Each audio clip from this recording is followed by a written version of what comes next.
it's Webs here, back with the final set that's rotating out with the Year of the Gryphon that we can actually cover before actually knowing what cards actually rotate out of the core set. The set in question is Darkmoon Faire, which was what got me back into the game, at least from a more consistent standpoint. That being said, let's start with the first card, Redeem Pariah. This is a card for Outcast Demon Hunter that really never saw any play because Outcast Demon Hunter never got a huge payoff that it actually needed. It's a really cool card that did actually get some support in the form of Line Hopper in the exact same set. Between these two cards, costs though, made it really difficult to actually try to use both cards, especially given the fact that your opponent is probably going to instantly deal with both of them as soon as you place them down, so you're not going to be able to set up your turn because there's just so much removal currently in Hearthstone that these cards didn't see any play. And it really sucks because these could have seen some play if they were a little bit lower cost and maybe a lower stat line to make them a little bit more fair, especially with Line Hopper, which can easily be compared to Sorcerer's Apprentice, but it is just too high of cost of a card to actually see play. Though it is kind of a shame, similar to how totems got neglected for the past year, that such a key mechanic for Demon Hunter has been neglected so much in the form of Outcast. It would be really cool to see some type of Outcast Demon Hunter actually once the new rotation actually happens, but it's going to be a shame because there's a bunch of cards that would have been really nice to actually used in that deck that are rotating out. Maxima Lassenheimer is one of those cards that got printed that didn't see any support outside of this card in general. The new Owl from Alteract Valley, I guess, technically supports this card, and so does the Darkmoon Tonks, which I'm going to talk about in a second.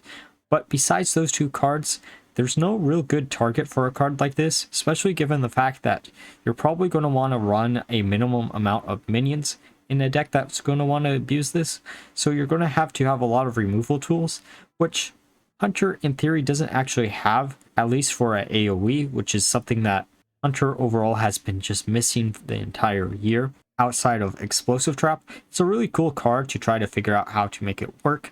I think the last hurrah that you could probably do with this card is Questline Hunter, as you're not running too many minions in a deck like this. I know there was a weird bug going on with Bethune and her that made her really strong, but outside of bugs, I don't think she ever saw any type of play. Darkmoon Tonk is another one of those cards that goes with her and Jewel of N'Zoth as cards that probably should have seen some type of play, but it cost nature and being in Hunter of all classes made them completely unplayable for the most part, even though they're really cool cards to actually try to make work. Because the major problem with all three of these cards is the fact that Hunter doesn't have a lot of survivability tools outside of just direct damage spells, and no way to actually restore HP to themselves, which is why cards like this didn't see much play.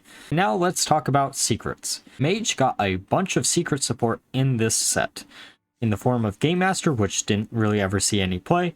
It's a really cool card, but I'd rather have had a very cheap secret than a card like this. Raid Fair Game was a really hard card to ever get to trigger, which is why it doesn't really ever see any play, even though it is an interesting card.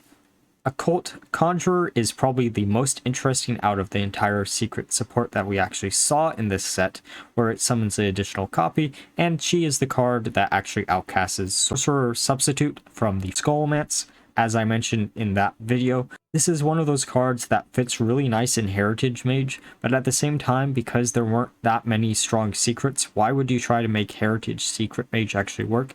You're just going to make a too crowded of a deck. I really love the artwork on this card. Sirge, which draws you a bunch of cards, was just outclassed by a bunch of other draw cards within Mage at the time, which is the reason why he didn't really see much play. But again, is a really cool artwork.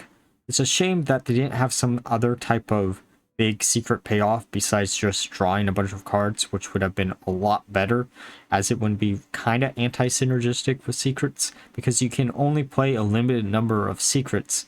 So why would drawing into a bunch of more cards actually help you in any way in a deck like that? Now for the card that doesn't really make any sense in the context of this set at all, Lortraxian the Redeemed, that gives all your Silverhand recruits Divine Shield for the rest of the game. This is one of those cards that I don't understand why they printed him in a Old God set, as he doesn't really fit the theme at all, though I guess they didn't want to give Paladin a bunch of corrupt cards, which is probably the reason why they decided to print a character that was well received in the expansion he was actually introduced in. While the idea of giving all your Silverhand recruits Divine Shield is a really cool idea, this card is easily outclassed by the questline that got printed in United and Stormwind, and you usually don't actually run him in that type of deck.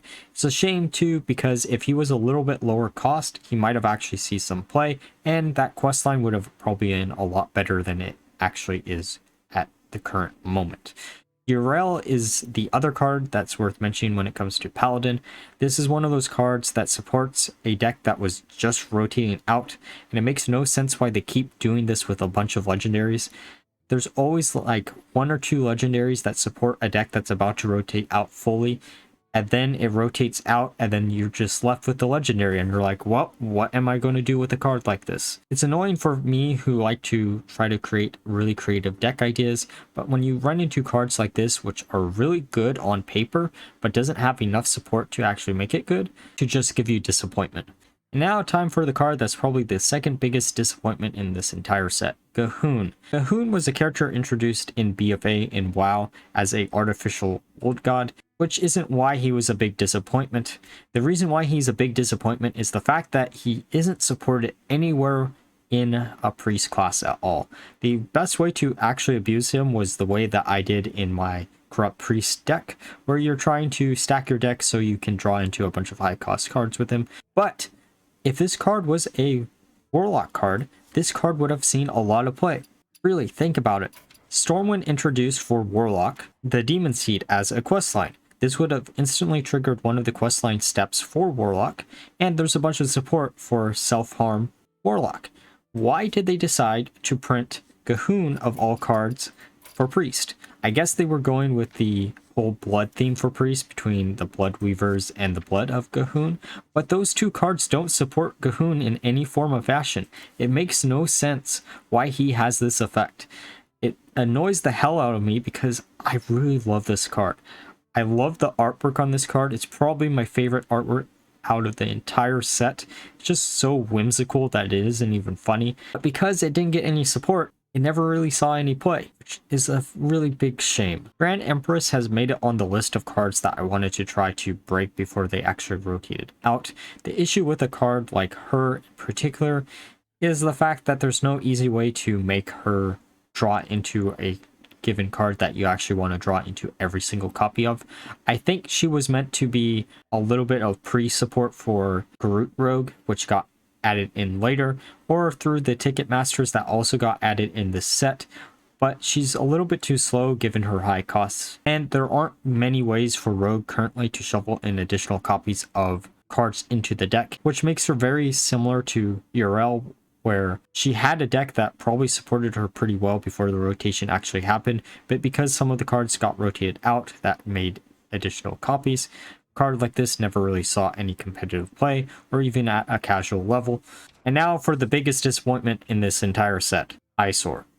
Eyesore is one of those cards that I have been trying to make work so much. It's a much bigger disappointment than Gryphon, because Gryphon at least doesn't support a key mechanic to the class it belongs in. I don't understand why they didn't print any more totem support after Eyesore.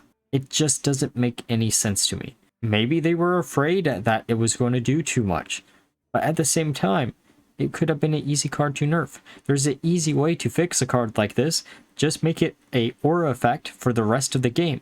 Sure, it might be a little bit too broken, but Shaman doesn't have that many ways to duplicate it or resurrect it, so it shouldn't be that too big of an issue. I just don't understand why this never saw support.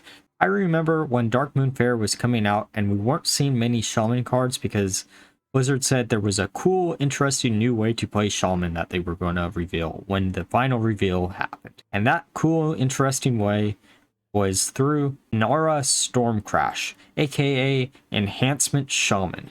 It was really cool to see Enhancement Shaman come to Hearthstone because for the most part, Shaman when it comes to Hearthstone is basically Elemental Shaman from WoW. It was cool to see that one of the other two specs that don't get that much support find its way finally into the game, but this was such a huge disappointment. It's not as big as a disappointment as eyesore. But at the same time, it's one of those things that I question why they didn't print any really good weapon after this that you could easily abuse with it. Maybe a weapon that does additional damage when you attack, or maybe a weapon that does something that isn't evolve your entire board, which would make you lose the Wind Fury and be anti-synergistic with her. You know, something. I don't know what you would do. Just give Shaman some type of weapon support to have made this actually good. Because the best weapon in Shaman that could be abused in some type of enhancement deck is Doomhammer, which is good. Doomhammer's the iconic enhancement weapon, but at the same time, there had to be some idea where you could have supported the deck in another way besides just giving Doomhammer Wind Fury, which it already has. Now for a chaotic card, Deck of Chaos. Deck of Chaos is one of those cards that if it had actually seen some competitive play, it would have been really annoying to play against, similar to Deck of Lunacy, which is probably why it didn't see much play. There are at least two ways I can think of currently abusing a card like this. Through Drekthar, so you can actually get a really big minion off of Drekthar, or the other way would be through using Hullbreaker to make this the only card in your entire deck, so you have a 1/10 chance of actually drawing into a Deck of Chaos. Though both of those aren't really that competitive, and it is one of those cards that, alright, I think that wraps it up for Madness at the Darkmoon Faire as a set. If there's any other cards that I didn't cover in this video, please let me know down below. If you enjoyed the video, please leave a like, comment, and subscribe, and until next time, bye bye.